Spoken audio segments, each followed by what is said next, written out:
Hello everyone, and welcome back to another new album video. We are now on week 16, and this week we're taking a look at Return of the Dream Canteen by the Red Hot Chili Peppers.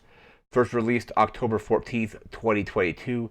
Some notable tracks off this album include Eddie, Tip of My Tongue, The Drummer, and Peace and Love. I have some notes here. We're going to go through those notes and then get to the track list and just discuss how I enjoyed the album and all that kind of stuff. So this was written and recorded during the same time period and recording sessions as Unlimited Love. So in 2022, the Red Hot Chili Peppers put out both Unlimited Love and Return to the Dream Canteen. So basically, back-to-back albums in the same year. Um, haven't listened to Unlimited Love yet. This one was actually recommended to me by a friend. So I probably had to go back and listen to Unlimited Love at some point.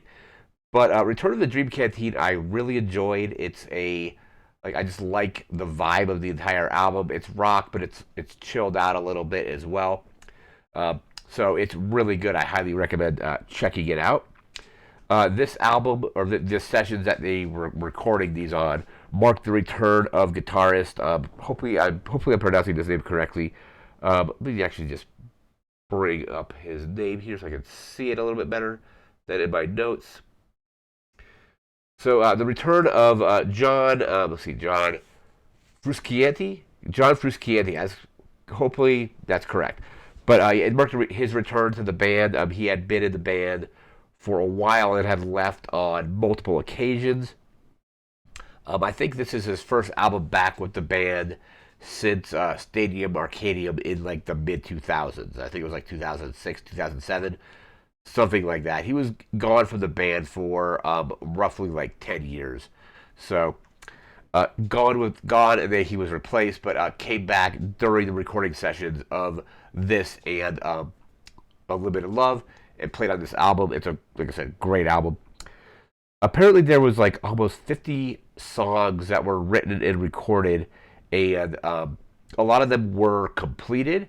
So they ended up, I think initially, from what I read about it, wanting to have those albums on or songs off like one just huge album, but then they split them up across two different albums. There's a really interesting quote from Chad Smith here that I'm going to bring up about kind of how it was recorded and all that kind of stuff, and like getting the album, all the songs on the album. Let's see if I can pull that quote up here.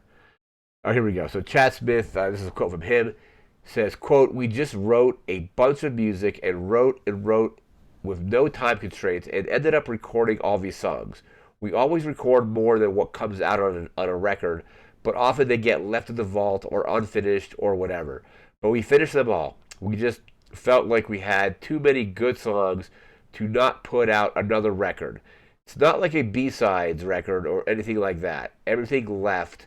Um, Everything felt good and right." So basically, he's just kind of recounting um, how they, like normally when you record an album, there's a lot of stuff that doesn't make the album. It gets kind of unfinished or just maybe doesn't fit the record. Maybe the song is done, it just doesn't fit for some reason. There's some songs that are in like various states of completion.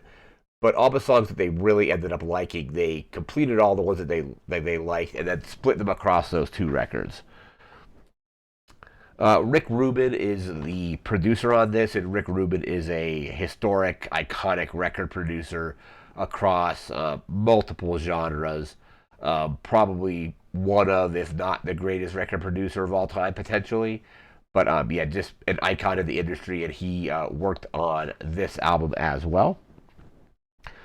My favorite song on the album is probably Eddie, and just based on the name of it, when I was listening to it, I'm like, is this about Eddie Van Halen? And of course, through my research, it came up that it actually is about Eddie Van Halen, and I think the song was conceived basically like Eddie Van Halen passed away, I think in 2020, and the song was conceived basically the day after that. I think Flea was the one that kind of had the idea and kind of started the writing process, and then all the other members kind of joined in and added their stuff to the song. Eddie's an amazing song. Probably, like I said, probably my favorite track on the record.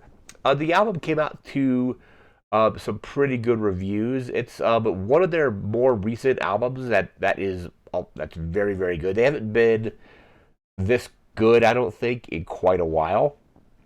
My favorite two albums from them are obviously going to be Blood Sugar Sex Magic and Californication. This album, I don't think it's as good as those two, but it's one of their better albums. I haven't listened to all their albums, and that might be a thing I end up trying to do at some point. But like I said, not as good as Blood Sugar Sex Magic or Californication, but then again, kind of what is. Those are kind of like the most iconic albums from their discography, in my opinion. But this one's pretty good. It's definitely probably the best since maybe By the Way, I think, or maybe Stadium Arcadium. Stadium Arcadium was pretty good, but I really liked By the Way when that came out, and that came out like in 2002 or around that time period. But yeah, By the Way is really good. But this album, as I said, it's the best they've been in a very long time, in my opinion. Let's go and take a look at the track listing for this album. Let me just pull this down here. We end up having 17 tracks for about 75 minutes, so an hour and 15 minutes. It's a kind of long album, but all the tracks are actually really good, and they flow really nicely. It's just got a nice, very kind of like chilled out kind of vibe to it, which I really like. Some of the lyrics are kind of silly in some of the songs. Like track one is "Tip of My Tongue," and that has some very silly kind of Anthony Kiedis, almost like rap moments in it. But yeah, into the track listing, like I said, track one is "Tip of My Tongue." Track two is "Piece of Love." Track three is "Reach Out." Track four is "Eddie." Again, my favorite track on the album. Track five is "Fake as F." I don't really want to say it so I don't get censored on YouTube or anything like that. But yeah, track five is "Fake as F." Track six is "Bella." Track seven is "Roulette." Track eight is "My Cigarette." That's a really good song as well. I don't smoke cigarettes, but that's an interesting, very good track overall. Let's see. So yeah, track eight was "My Cigarette." Track 9 is "Afterlife." Track 10 is "Shoot Me a Smile." Track 11 is "Handful." Track 12 is "The Drummer." Track 13 is "Bag of Grins." Bag of Grins. Track 14 is "La La La La La La La La La." Maybe I added one or two more laws in there. Don't really have any, but yeah, track 14 is that. Track 15 is "Copperbelly." Track 16 is "Carry Me Home," and track 17 is "In the Snow." So again, 17 tracks for an hour and 15 minutes. Like I said earlier, very good album, and it's just quite good. Apparently, "Tip of My Tongue" became the band's number one or fourth number one single on like alternate charts there, and I think it was held by. It reached number 15, and that was basically a record that was held by the Foo Fighters. So obviously, like Chad Smith and the Foo Fighters are, like really good friends. So that's kind of like some friendly rivalry between them on that particular track.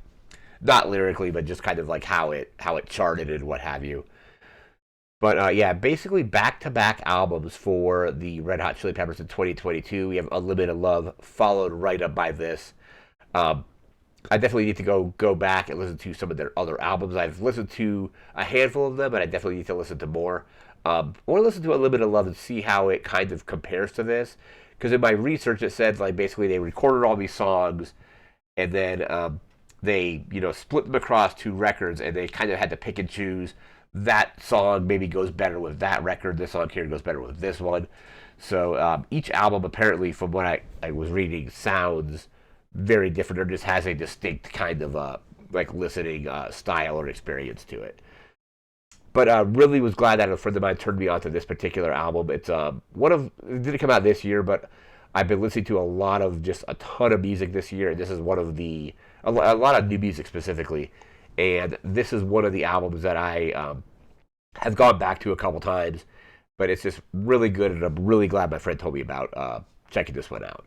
But that is going to do it for this video. We'll be back again in a week from now with a whole new album.